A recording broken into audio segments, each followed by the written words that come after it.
Milli Məclis plenar iclasında büdcə paketinə daxil olan qanun layihələrini 3-cü oxunuşda qəbul edib. Onların sırasında son günlərdə ən çox müzakirə edilən tibbi sığorta haqqında qanuna dəyişikliklər də yer alır. Hazırda formal şəkildə fəaliyyət göstərən qurumlarda işçi 2% və işə götürən də 2% olmaqla bir vətəndaş üçün ümumilikdə 4% icbari tibbi sığorta haqqı ödənilir.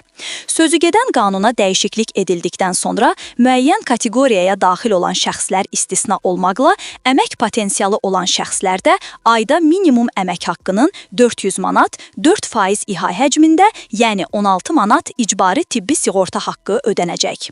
Maliyyə naziri Sahil Babayev parlamentdə çıxışı vaxtı bildirib ki, bəlli bir kateqoriyaya insanların hamısı, yəni uşaqlar, pensiyaçılar, əlilliyi olan insanlar, əmək qabiliyyətsiz şəxslər, işsizlər dövlət tərəfindən tibbi sığorta ediləcək.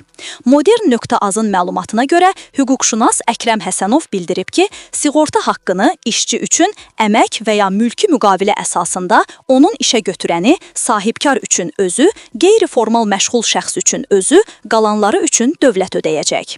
Göründüyü kimi burada deyilmir ki, işsizlər sığorta haqlarını özləri ödəməlidir. Yeganə yenilik qeyri-formal məşğul şəxslərlə bağlıdır. Ajiotaj da bununla bağlı idi. Həsənov əlavə edib ki, işsiz və qeyri-formal məşğul şəxs tam fərqli anlayışlardır. İşsiz heç bir gəliri olmayandır.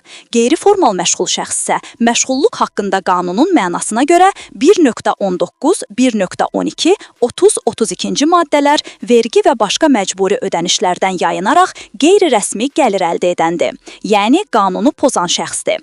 Qanunun 30.5-ci maddəsində birbaşa deyilir. Qeyri-formal məşğulluq qanunla müəyyən edilmiş məsuliyyətə səbəb olur. Dövlətin isə işi elə odur ki, belə şəxsləri müəyyən edib məsuliyyətə cəlb etsin.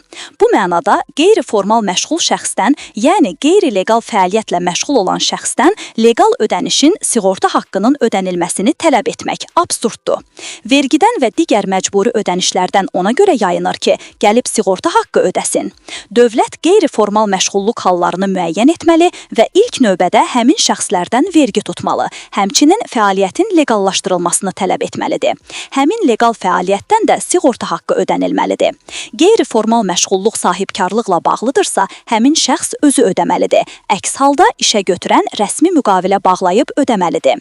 Bir sözlə, şəxsin işsiz olması o demək deyil ki, qeyri-formaldır. Məsələn, evdar qadın əlbəttə ki məşğuldur, ev işləri, uşaq tərbiyəsi ilə məşğuldur. Amma bu, qeyri-formal məşğulluq deyil.